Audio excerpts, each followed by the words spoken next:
Hey everybody, it's Saturday morning. It's very overcast, but kind of beautiful all the same. We've had some great rain, and today my husband and I are going to Sweetbay Nursery, and I'm going to remember to film some while I am there. I'm looking for some more wildflowers that I don't already have. And I love the nectary. I love the nectary. Y'all know I love the nectary. I grow plants for the nectary. But they're a smaller nursery. Sweetbay is huge. And so they might have some things maybe that I don't have already in my garden. So I'm super excited about that. I also want to show you an update on the balloon milkweed I planted. This was last week. And look, of course all the ones right near each other came up, but I'll separate them when they get a little bigger. So I have a bunch of those seedlings, and look at these. These are the Zinnia Super Cactus, and these are the Cut and Come Again. I mean, look at those. Those are fabulous. I'm excited for them to grow even more so I can have beautiful zinnias in my garden for the Florida fall season. All right, here we are at Sweetbay Nursery, just getting our cart. I'm so excited to go look. Y'all, I'm having the best time. And I've got a lot of plants that I don't already have. Oh my gosh, I'm gonna be filling up the space.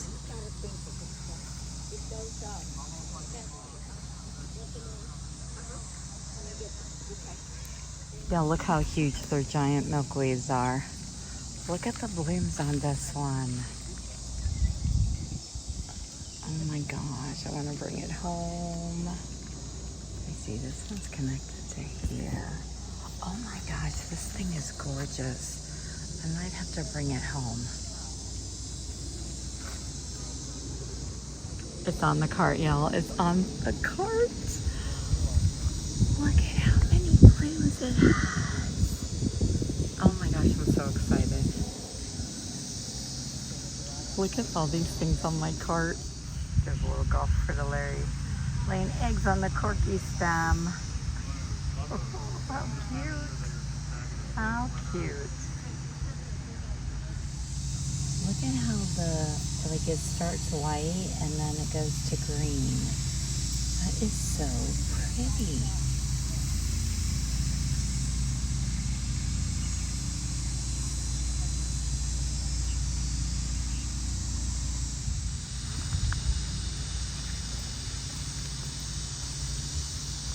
You can see how huge this place is. I love it.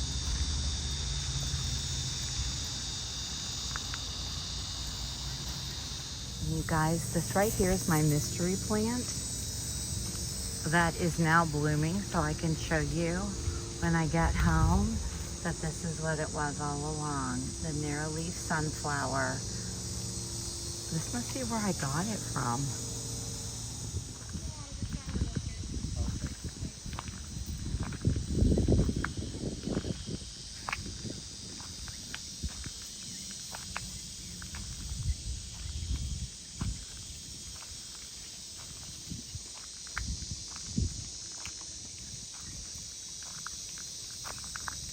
Okay, you guys, I have my haul. I cannot wait to get back home and research all of these and get them planted in my wildflower garden. It's gonna fill it up. We're gonna fill it up.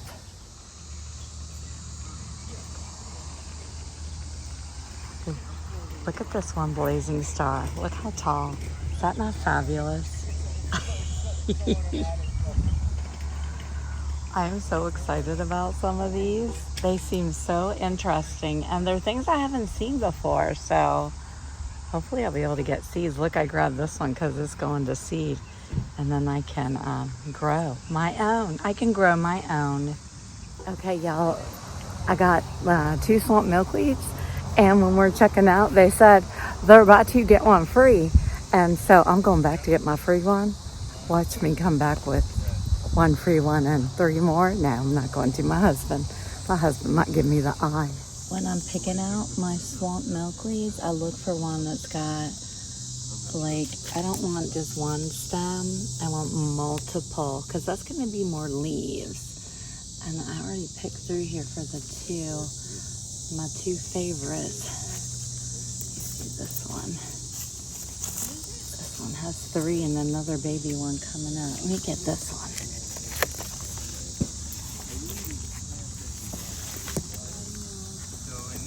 So sometimes in the world of plants, swamp milkweed gets pretty ugly and scrappy towards the end of the season. But those of us that know it, all right, I had to move over here because the mail truck came through. Those of us that know swamp milkweed, we know it goes dormant and comes back. So, be a gardener in the know. When you're shopping and you see buy 2, get 1 free, all day long. Except I only got 3. I should have got 6, but no, just 3. 3 is good. Oh, how I would love to have one of these outside. Wouldn't that be fabulous?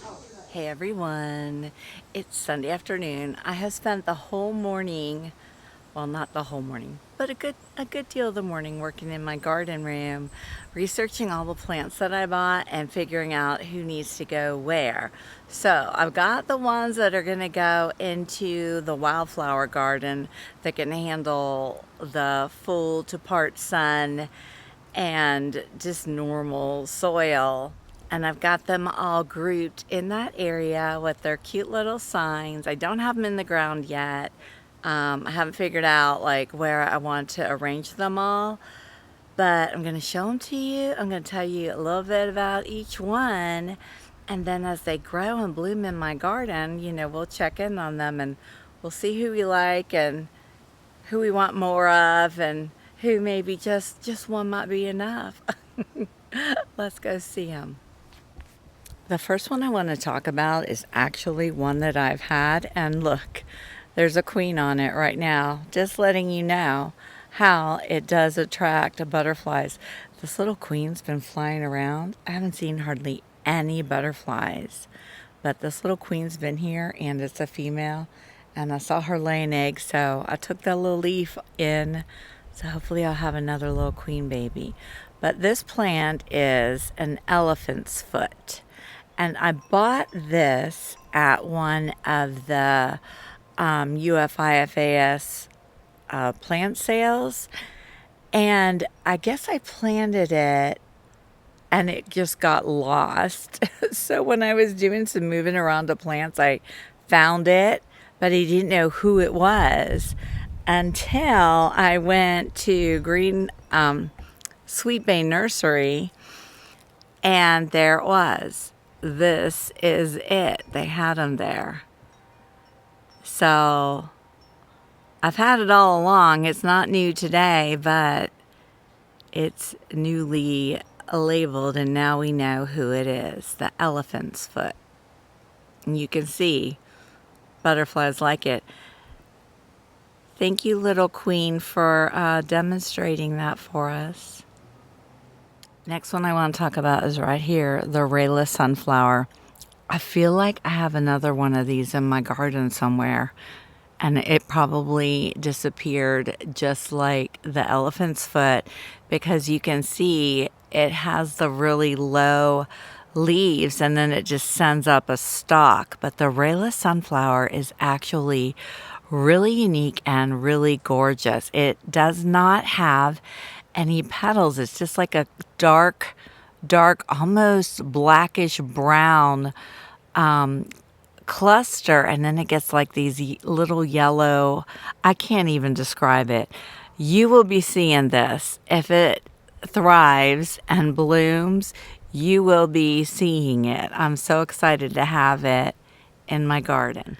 Next is the shortleaf blazing star. This one, of all the blazing stars that they had, because there's a lot, this is the one I really like the most because I like the grass-like leaves at the base, and then it sends up stalks that of course will get those fuzzy purple blooms on them typical of the blazing stars. I did get 2 of these because I do like the base of it. So this one's going here in the sample garden. And then the other one, I think I'm gonna go put down somewhere in the middle of one of my other flower garden spaces so it can pop out and show off its beautiful purple flowers. And then another blazing star is a slender blazing star. And you can see this one does not have the base of green like the short leaf, but it has really slender, tendrily leaves. And then again, it will bloom. Look at this one's getting ready to bloom. Those traditional blazing star purpley blooms.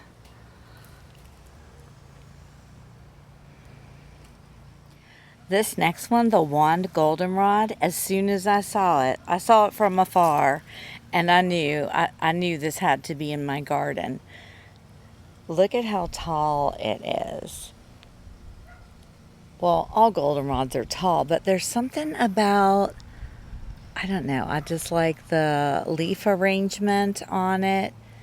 And then I like how the stalks split. See, this is coming off of one, but it splits, so there will be lots of blooms on this. Look at this one here. This one did not split. Maybe it's going to, I don't know. This one is split. So this is gonna be beautiful. Look at this one's getting ready. It's got some yellow. It's already starting to bloom.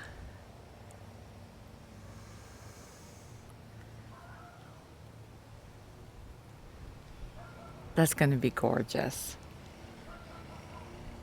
Okay, so this next one is super cool.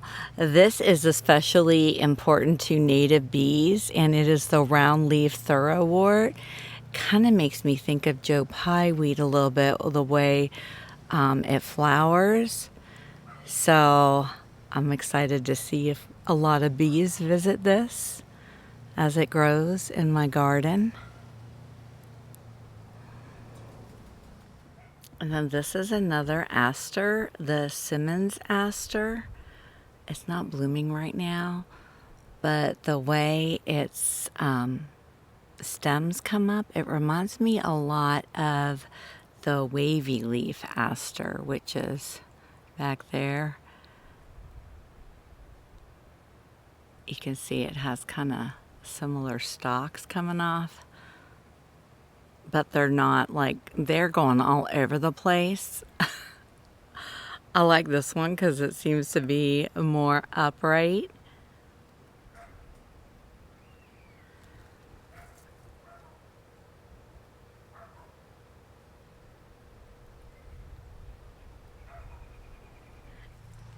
And then here we have the white beard tongue. This is all we got.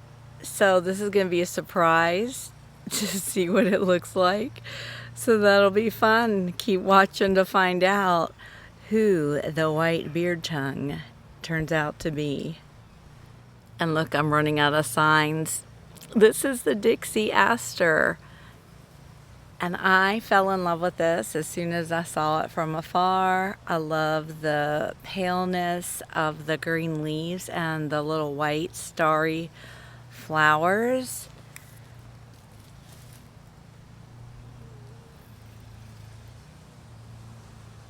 It's so pretty. This one likes sandy soil, but it's not potted in sandy soil, and Florida's soil is mostly sandy, so I'm gonna put it here and see how it does. This is listed as an imperiled wildflower,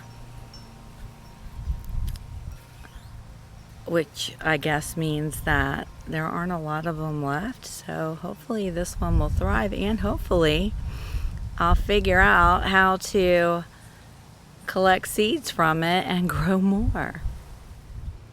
Okay, you guys, this has been so super fun. I am just like 100% all about collecting more and more Florida native wildflowers.